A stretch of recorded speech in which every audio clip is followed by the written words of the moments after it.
Hey Merfolk fans, I'm Joe. Thanks for joining me. I am here with a replay of the 4th round of a Modern Friendly League. As you can see, I have lost the die roll.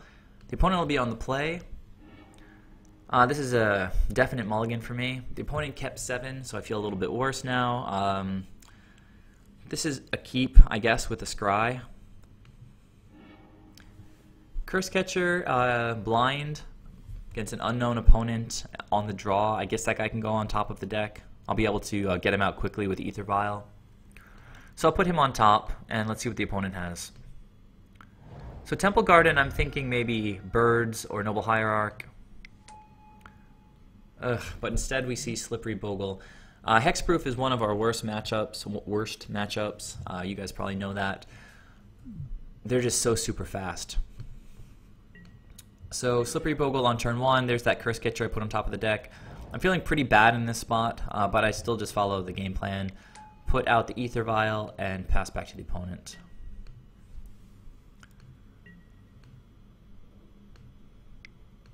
Alright, so we see a Hyena Umbra. The opponent goes straight to attacks without playing another land drop. So swinging in for 2 and just passing back to me. Didn't make a land drop, so we might have a chance here. If the opponent is stuck on 1 land for another turn or 2. Reejerey's a little bit clunky. We've only got 2 lands. I mean, obviously we just have to play out our vanilla 2-2.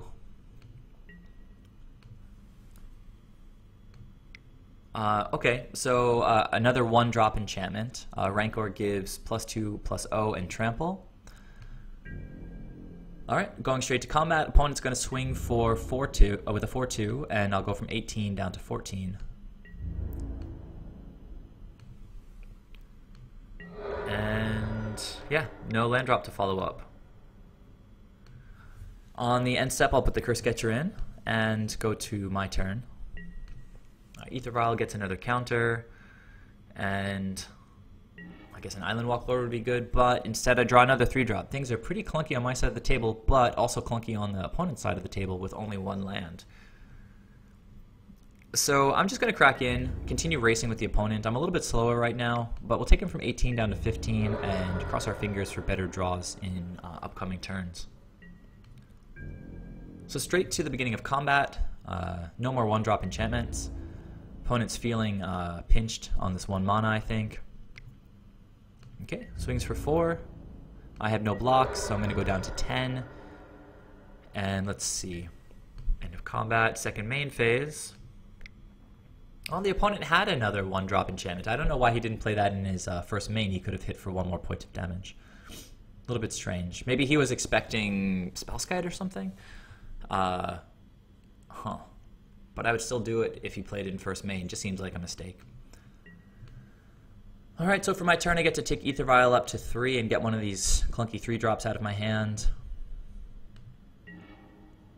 Alright, so Echoing Truth is a singleton in my deck. You guys probably know if you visit my channel regularly.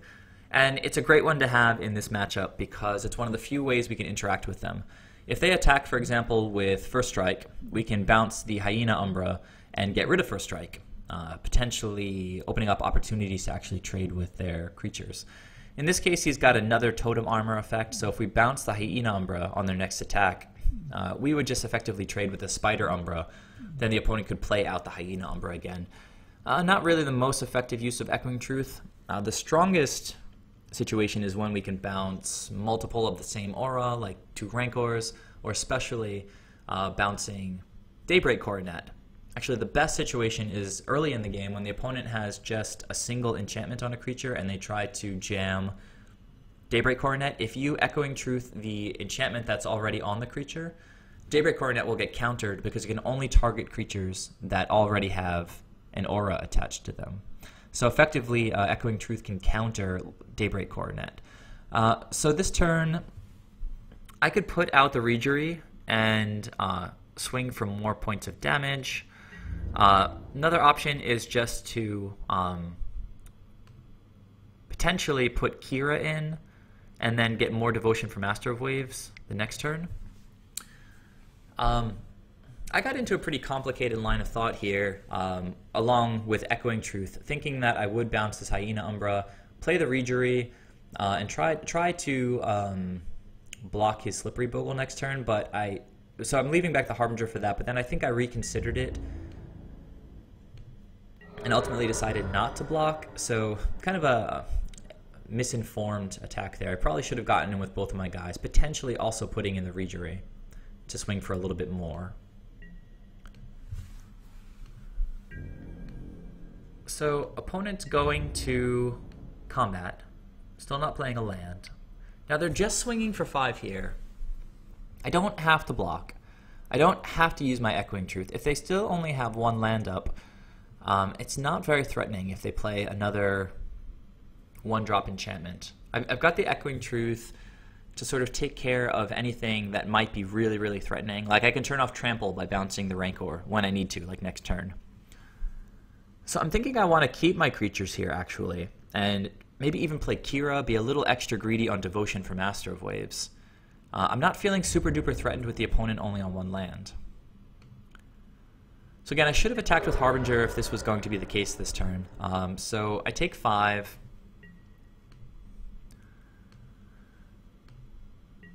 And the opponent just passes the turn. On the end step, as I mentioned, I went with Kira as a way to establish as much devotion as possible. Getting a lot of blockers onto the board is never a terrible strategy against Hexproof, because typically their creature gets really, really big, and you need to throw a bunch of bodies in front of it if you want to deal with it. So I am going to take AEther Vial up here, and I drew a Spreading Seas, which is an enticing option since they've been stuck on 1 land for so long. We can actually take them off of even the 1 land that they have. Follow up with a Master of Waves for a ton of blockers, and it would seem like smooth sailing for the rest of the game. So I went with the Spreading Seas. I'm also interested in potentially drawing another land at some point. We draw an AEther Vial. Not that great. And so I'm just going to crack in with these creatures right now because I've got the Master of Waves laying in wait here. Opponent will take 5, go down to 9. So they finally draw land. Now, another thing to note is that by playing Spreading Seas on their initial white source, we take them off of the possibility of playing Daybreak Coronet, which is a double white casting cost spell. So the opponent actually plays this untapped. I'm starting to worry. They start tapping mana, and they slam Spirit Mantle. So I had this, I should have lost this game for sure because it's a terrible matchup. I had a really poor mulligan opening hand, but I clawed my way into a position where I could have won with this powerful Master of Waves. I drew a Spreading Seas when I had Echoing Truth in hand to interact with anything that would have been threatening. Instead, I got greedy with the Spreading Seas, just totally forgetting about Spirit Mantle. Now, if you didn't read this thing, it says that it has protection from creatures. So my game plan just went totally out the window. I can no longer block his guy. And yeah, I just lost the game because the opponent drew a land, when I could have won the game by not casting Spreading Seas. If he decided to go with Spirit Mantle or even with Daybreak Coronet, I had the Echoing Truth to interact. So I learned a valuable lesson, a couple lessons actually in this game. First of all, Spirit Mantle is a super bomb. You need to be aware of its presence when you're playing against Hexproof decks. Protection from creatures pretty much screws Merfolk if they've got a lethal attacker on board. I was aware of Daybreak Coronet, but thought I was playing around it by using the Spreading Seas. Anyhow, if you've got the interaction that guarantees your safety to the next turn, at which point you'll be alpha striking for lethal, don't tap out for anything. That's a really important lesson to take away from this game. So the opponent goes to combat.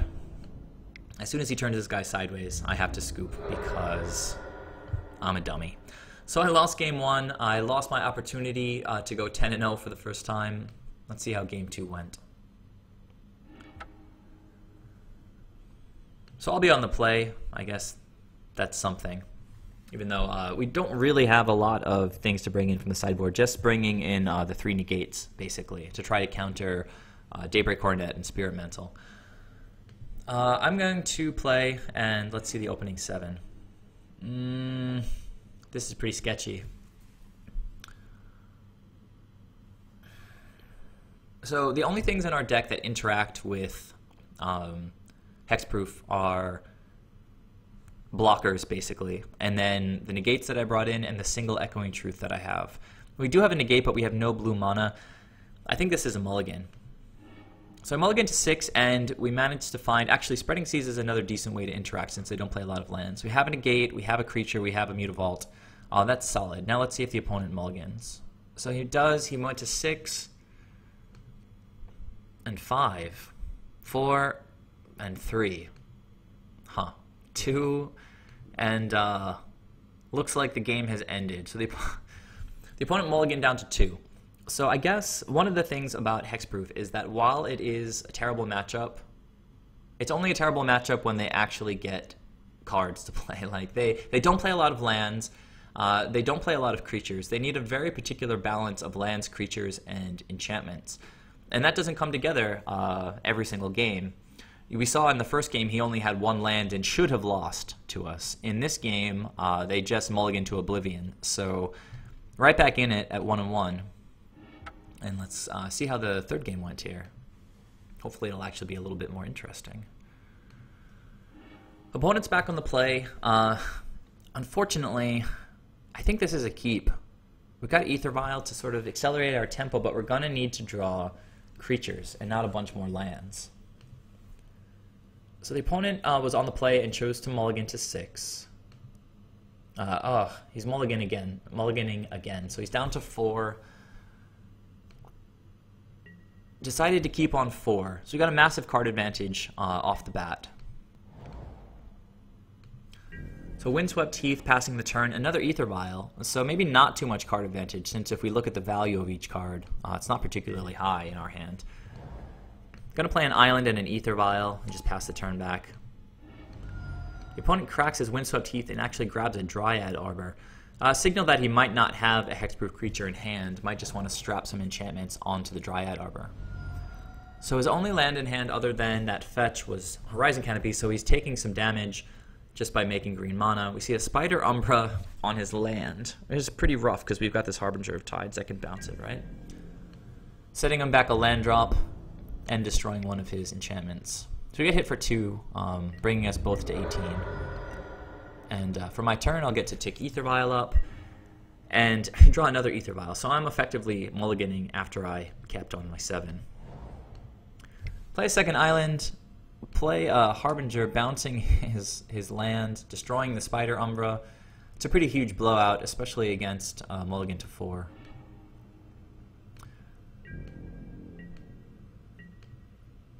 So the opponent can play out.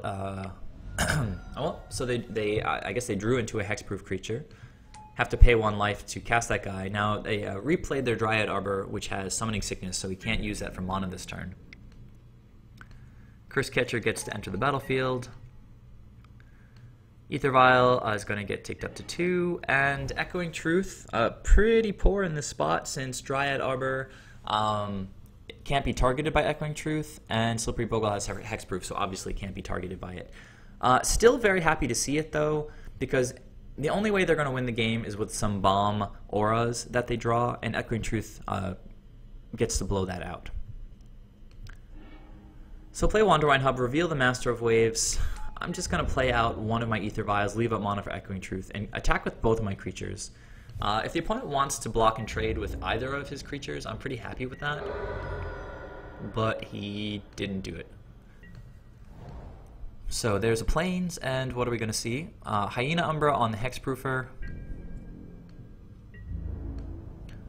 Swinging for 2, no blocks. Not going to use my Echoing Truth on Hyena Umbra, especially when I don't have any blocks set up. So go down to 16. I'm going to tick up both of my Aether Vials. Clicking through all this stuff here. Cursecatcher, okay, I guess, since I have an Aether Vial on 1. I can play out my other Aether Vial. I'll crack in for 3. Again, if he wants to trade with my Cursecatcher with the Dryad Arbor, that's fine. Instead, he doesn't, just no blocks, goes down to 11.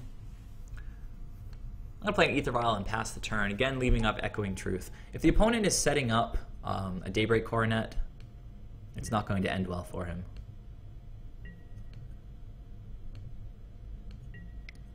So we see him tapping once, tapping twice, Daybreak Coronet. We get to do the blowout here, guys. So Hyena Umbra is an aura. Daybreak Coronet says enchant creature with another aura attached to it. Bounce the first aura, and Daybreak Coronet gets countered, and the opponent scooped because that is a pretty rough blowout. So we dodged a bullet there. I made a misplay in game 1 that I should have been smarter than. Losing game 1, but then the opponent mulliganed to 2 and then mulliganed to 4, and yeah, you know, just like in the Jund matchup where the guy drew a bunch of lands.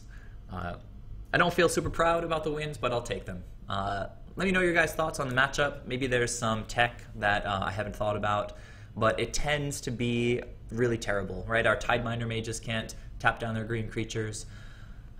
It's just a really rough matchup. So please subscribe if you haven't already, and tune in for the next video, which will have the 5th and final match from this Modern Friendly League. Thanks again, guys. Bye.